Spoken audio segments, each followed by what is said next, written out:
All right, it is 5 o'clock. I'll call the Finance and Personnel Committee to order. We'll begin with the roll. Elder Lefebvre? Here. Elder Decker? Here. Elder Perella? Here. Do we have anybody online? Elder Feldy?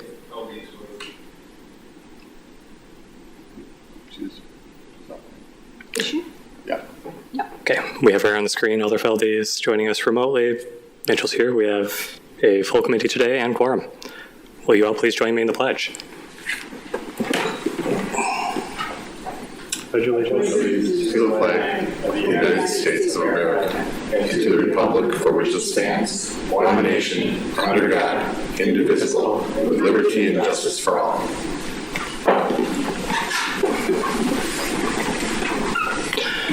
All right, then, barring objection from committee members, we'll jump over item number 4 for the introductions. And seeing no objection, move on to item 5, which is approval of the minutes from the November 11th meeting. Do we have any discussion on those minutes? If not, we'd be looking for a motion to approve. I make a motion to approve. Second. All right, we have a motion and a second, then seeing no discussion, all in favor? Aye. All opposed? Chair votes aye. The ayes have it and the motion passes. The minutes are approved. Next up is item number 6, which is RO number 86 of 2425, submitting a tax levy certification for the 2024-2025 school year from the Sheboygan Area School District.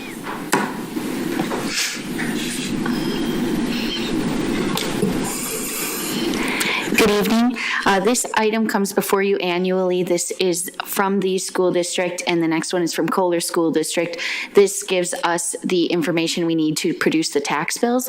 So this item and the item number 7 from the Kohler School District are just for filing, so for informational purposes. Questions or comments? No, we do these every year. Seeing none, we would be looking for a motion to file. I make a motion to file. Second. All right, we have a motion and a second, then seeing no discussion, all in favor? Aye. All opposed? Chair votes aye. The ayes have it and the motion passes. That one is filed. Next up is item 7, which is RO number 90 of 2425, submitting the tax levy certification for the 24-25 school year from the Kohler School District, as mentioned. Any discussion on this one? We'd be looking for that same motion to file. I make a motion to file. Second. All right, we have a motion and a second, then seeing no discussion, all in favor? Aye. Aye. All opposed? Chair votes aye. The ayes have it and the motion passes. Barring objection, we'll take items number 8 through 11 together. Resolutions number 125, 126, 127, and 128 of 2425. Resolution expressing the intent of the Common Council of the City of Sheboygan to exercise its police powers in levying a special assessment for the 2024 cost of operating and maintaining the off-street parking facilities within parking assessment districts number 1, 2, 4, and 5. Thank you. These items, again, are brought to you annually. This is just a resolution showing our intent to levy for the costs associated with the 2024 year. We will come back with those actual figures in spring, and we'll then ask for your approval for actually billing those out. Any questions or comments on this one? Elder Lefebvre? Yes, I was wondering, we have a district number 1, district number 2, district number 4, and district number 5. There is no 3, just for the sake, for the citizens can know why that is. Could you explain that, please? I don't know if I have an answer to that. We have the districts that have been billed through this process are within our ordinance with the boundaries. And so I don't know the history of why there is no parking assessment district number 3. But there isn't one. There is not one for assessments, no. So Okay. it is, these 4 are defined in the ordinances based on maps and everything on how we bill them. Right. I just wanted it to be said that there isn't one. Not for this, yes. Okay. I believe, if memory serves correctly, at one point in the past there had been one, but wherever it was, it no longer is an assessment district. Any other discussion on this item, or these items? If not, we would be looking for a motion to approve items 8 through 11. I make a motion to approve the resolutions as per the item A, 9, 10, 11. Second. All right, we have a motion and a second, then seeing no further discussion, all in favor? Aye. All opposed? Chair votes aye, the ayes have it, and the motion passes. Those items are approved. That brings us to item 12, which is resolution number 129 of 2425, a resolution authorizing an amendment to the 2024 budget for the future purchase of hardware and software by the IT department for cybersecurity upgrades. Thank you. This item is brought forward to you. As everyone up here knows, we have gone through a cyber incident here at the city, and it is known that we have significant improvements that we need to make in order to increase and improve our security posture here at the city. So with the CARES Act that is available through transit, they have funding available to offset the property tax levy that would normally be going to the transit. Looking to reallocate those funds in order to do the much needed improvements and upgrades in the cybersecurity area. Any questions or comments on this one? Alder Barella? Thank you, Chair. Since there are a few whereas there, including the CARES Act, would you please be so kind to break down the increase and decreases for me? I'm a little confused about that. So the total amount of the funds needed for the necessary updates is? It is currently unknown. So the amount that we're allocating is what is left over of the CARES Act property tax levy. In a future resolution regarding the police radios, another section of that CARES Act is being used to do the gap funding from ARPA to what is needed for the police radios. So if you look at the budget amendment pieces, the IT fund equipment increase of the $401,000, that's the delta of what was remaining between the police radios that's being used and the second, be it further resolved with the $60,000 of the Riverfront plan. So there are actually three sections of CARES Act being funded or moved in this budget amendment. And the following, I think, resolution 2 from now with the police and fire radios.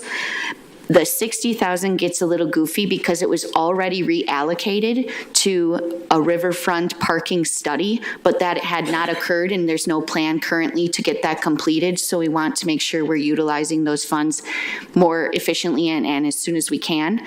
So that is why it's kind of broken up how it is. So the $60,000 was previously for a riverfront parking plan. That is not happening currently. There is a section in the police radios for let me see, about $68,000, and then the remainder is that $401,000. So in totality, there was, I believe it was, it was $530,000 approximately that was allocated initially to the property tax for for transit, and we're reallocating it that all between this resolution and the resolution for the police radios. One follow-up. So how much of the money from the CARES Act, which was supposed to, or was for the shoreline transit, is available? So they have several $1 million left available for transit. So transit is looking at potentially using some of those funds in 2025. That included an amendment to the budget before it passed for 25 for those new engines and buses. But they can utilize those funds for operating gaps, which is what we're hoping to use that about $530,000 for in 24. Mm-hmm. Okay. All right. I will have some follow-up questions, but I would prefer not to take time now. I will address it with you directly if you don't mind. Sounds great. Thank you. Any other discussion on this item? Alder LaFave? Yes, now, we have a cybersecurity group that is helping us clean up our some of the hardware purchases and software purchases being recommended by them. I will defer to Director Greenwood if he has a preference on answering the question, but yes, there are There are several conversations going on what the best method for moving forward is, and we are working with those consultants. So you're getting expert advice, and so this would be really well worth the purchase because it's expert. I would say so, but I will have Director Greenwood add if he wants anything. Yes, we are utilizing consultants that are experts in this industry and highly recommended. Okay. Thank you. Any other questions or comments? I guess just one from my end. This isn't important enough to try to amend this. It's a whereas clause, but the second one reads, the City of Sheboygan IT Department has determined there are significant upgrades required to the network to become secure. Barring objection from committee, if I can just state that the committee's opinion is this will help us become more secure, since it's not really a binary state where you can be either just completely secure or not secure. That was just a note I wanted to add. Okay. We will not go through the amendment process for a whereas clause because it's not going to actually change the action. So I'll ask one more time if there was any other discussion on this one, and if not, we'd be looking for that motion to approve. I make a motion to approve. Second. All right, we have a motion and a second. Seeing no further discussion, all in favor? Aye. Aye. All opposed? Chair votes aye. The ayes have it, and the motion passes. That one is approved. Next up is item 13, which was resolution number 130 of 2425, a resolution adopting the revised City of Sheboygan compensation program for non-represented employees. Good evening. So before you have the 2025 non-represented wage scale, which is taking a lift of 2.66% recommended by Social Security over the 2024 wage scale for all grades. So this is the same as the existing scale, just that Correct. increase applied across? Just a lift, yes. Okay. Any questions or comments on this one? If not, we'd be looking for a motion to approve. I make a motion to approve. Second. All right, we have a motion and a second. Seeing no further discussion, all in favor? Aye. Aye. All opposed? Chair votes aye. The ayes have it, and the motion passes. That one is approved. Thank you. And then there is a seasonal compensation pay scale, which, did you? What? Oh, Yeah. all right. I won't They were both explain grouped that together. then. Thank you. Next up is item 14, which is resolution number 131 of 2425, resolution authorizing an amendment to the 2024 budget for the purchase of communication equipment for the police and fire departments. I believe we had a preview of this one. Yes, and I will add a little bit more commentary as well to this one. So we have now met our deadline for the ARPA spending, or American Rescue Plan Act spending. That was the approximately $22 million that was allocated to the city back in 2021. This resolution is allocating the final dollars and cents of that funding in order to be compliant, because we need become compliant because we need to do so by December 31st of this year. So we needed council action prior to the end of the year in order to affirm and allocate these dollars. This was we had a couple other projects potentially planned, including some parks items, but because of the timing and our current trying to get through bidding processes and things, we weren't able to successfully do that in time in order to meet that December 31st deadline. We looked at what other options we had to spend the funds so that we did not have to pay the federal government back, and the police and fire radios were already in the capital plan for the next several years. This allows us to purchase them in bulk, which gives us actually a 40% discount from what we normally would have paid on the normal market price. And this allows us to do them all at once rather than doing separate purchases through the next several years. So this was a recommendation from Director Greenwood in conjunction with working with police and fire chief on the list of what we actually needed. Questions or comments on this one? Alder Perla? First of all, I'm glad. I applaud the effort to save money and being good stewards of the taxpayers' money. 40% is a lot. That's great. But again, I would like just a little bit of clarification. So this communication equipment for a total of $564,246. Basically, the funds, the whole purchase is covered by ARPA funds, and then some of the Shoreline Transit CARES Act funds, correct? Correct. Just we don't know how much of the CARES Act funds are we going to use for this, or we know? We do know. So we have the ARPA money, or American Rescue Plan Act dollars. That made it so that we balanced exactly to the penny to what the American Rescue Plan Act gave us. So we started there with the $495,000. That means that has been spent, and the council has approved all of those purchases throughout the last 3 years. So what we did was the delta, what was left, we are taking from the CARES Act, which is, or the property tax levy. We were filling Shoreline Metro with the CARES Act dollars, and that was about that $68,713.50. Very good. Thank you so much for clarifying. Any other discussion on this one? If not, we'd be looking for a motion to approve. I make a motion to approve. Second? All right. We have a motion and a second, and seeing no further discussion, all in favor? Aye. Aye.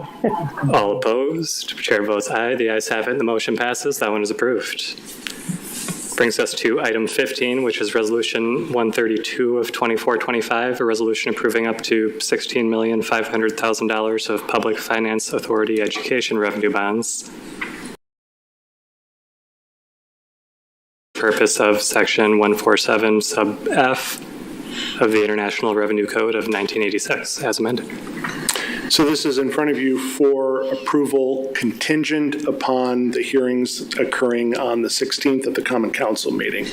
This is a program whereby entities other than, the city can basically issue tax-exempt bonds. But in order for them to do that, they have to go through a hearing process.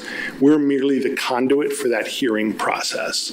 So the resolution in front of you basically says, yep, the hearings as of the 16th will have been heard, and we're approving that those hearings occurred and these revenue bonds may be issued. We're not on the hook for anything as a result of it. You answered my question then. Okay. Answer my question. Any discussion on this one? Alder Brella?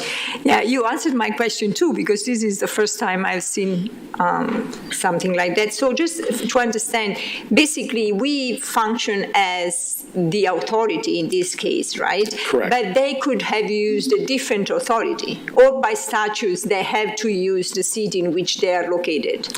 Yeah, I'm not sure whether they could have used a different authority, but because they're located in the city, it would make sense to go through the city as the authority to do it. And we've done these before. It's not common, but in the last couple of decades, we've seen a few of these. Very good. Thank you so much. Any other questions, comments? If not, we'd be looking for a motion to approve on this one. I make a motion to approve. Or contingent on the hearing to be held on the 16th. I make a motion to approve contingent to the approval of the Common Council meeting of the 16th. Second? All right, we have a motion and a second then. Seeing no further discussion on the item. All in favor? Aye. Aye. All opposed? Chair votes aye. The ayes have it, and the motion passes. That one is approved. Takes us to item 16, which was a direct referral of RO number 92 of 2425, submitting the 2025 Business Improvement District, or BID, Statement of Purpose dated December 4th, 2024, the BID's 2025 operating budget, and 2024 special assessment listing. Thank you again. This item comes forward annually as well, so we are in our repeat cycles of our annual documents here. So this comes forward from the Business Improvement District. This gives us the tax rate that we assign to the parcels within the bid in order to put that on the tax bills. So this is just for filing, and I would recommend any questions. We can always have some representatives from the bid come and present at a future meeting. However, this was trying to get it on the agenda as quickly as possible. Within the limited scope of not having bid representatives here at the moment, do we have any questions or comments? I guess my one question is there an increase or anything from previous years, or is this pretty much the same amount? Good question. Give me one moment and I can find out. Okay.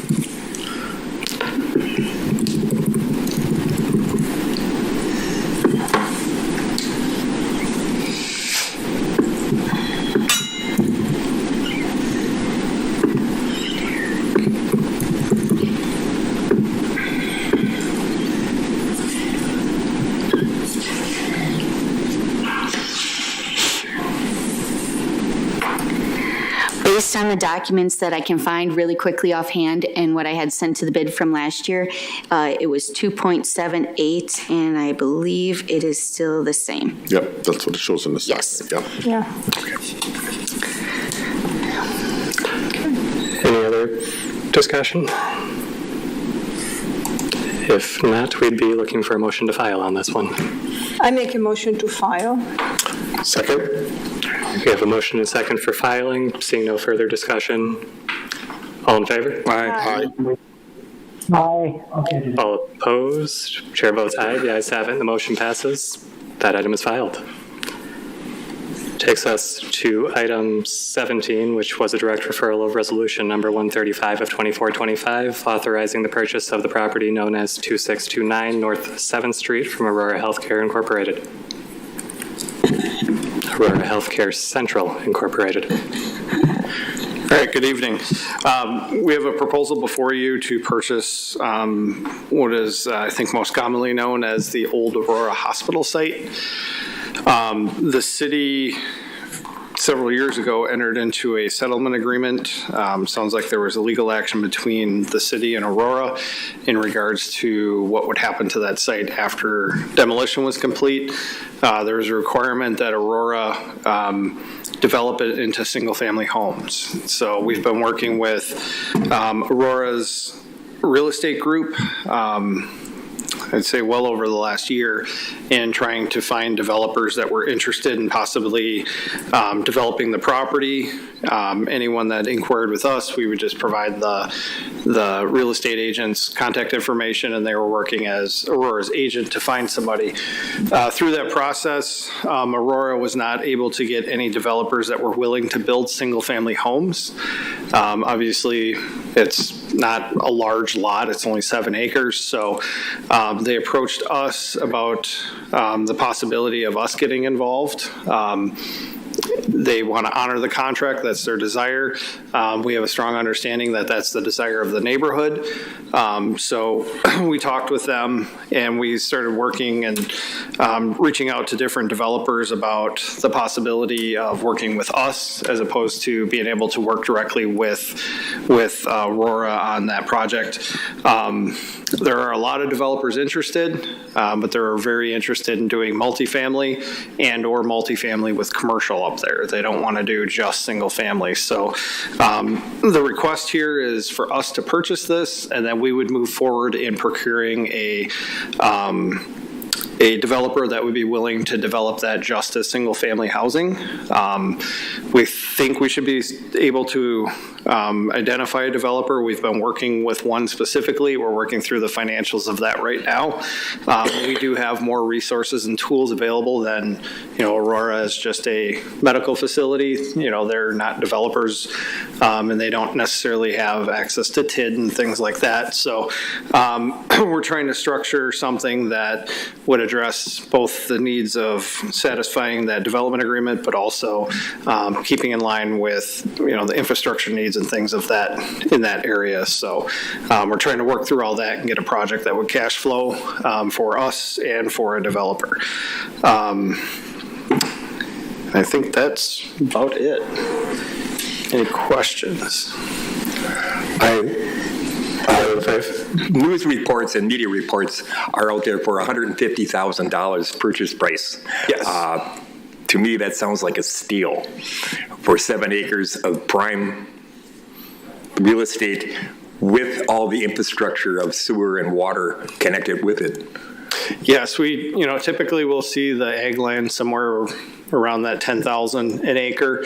So that would be, that completely barren land with no access to what roads, water, sewer. You see typical city lots are valued somewhere in the ballpark of 30 to 60,000. So, kind of using that 50,000 rule of thumb. Once fully developed, you're probably going to be looking at a new value of just the land of about $1 million. So is Aurora making any real money here? No. Is the city really making any real money here? No. We're all trying to get this developed in accordance with that settlement agreement. And we're trying to do it to where it doesn't cause financial harm to either party. So we're trying to work with a developer to do it and meet kind of that desired outcome. Now, if we did get these single-family units constructed, what kind of property tax would that maybe increase? So the developers we've been looking at somewhere in the ballpark of about $8 million of new value would be created. So us spending $150,000, potentially applying some incentives to make that work, we would see a minimum of $8 million of new investment into the community, which would all be, a guaranteed property tax value. So sounds like a good deal to me. Yeah, it's and there's actually more to it. The water, I don't have any DPW folks here, but one of the issues that we've identified in trying to analyze, what would a TIF look like if we put a TIF up there? Mm-hmm. And the water infrastructure is a little dated. The sewer infrastructure is from the 1800s. So, if we would do something up there, we would want to make sure that we would also leverage this TIF to help cover those costs. So that's not a future cost that the city would bear, because at some point we have to replace that sewer. Mm-hmm. So we would look at probably something that would incorporate water, sewer, and street reconstruction in that entire. Analyzing that, the public cost of doing that, because at some point we're going to have to replace it, is about $1.5 million. And if we're able to do that as part of the TID, then it becomes something that is not a cost to the taxpayers at all. So, very good. Alder Perella? No question. Maybe I'm imagining that. Do we have any other questions or comments from committee? If not, we would be looking for a motion to approve on this one. I make a motion to approve. Second. All right, we have a motion and a second. All in favor? Aye. Aye. All opposed? Chair votes aye. The ayes have it, and the motion passes. That one is approved. Thank you. Thank you. As of now, the next regularly scheduled meeting date is December 23rd. That is likely to be subject to change depending on committee availability, being so close to Christmas, but that is the current date. And with that, we have exhausted our agenda and are looking for a motion to adjourn. I make a motion to adjourn. Second. All right, we have a motion and a second. All in favor of adjournment? Aye. Aye. All opposed? Chair votes aye. The ayes have it. The motion passes. We are adjourned. Thank you. Thank you, everybody. Thank you, Chair.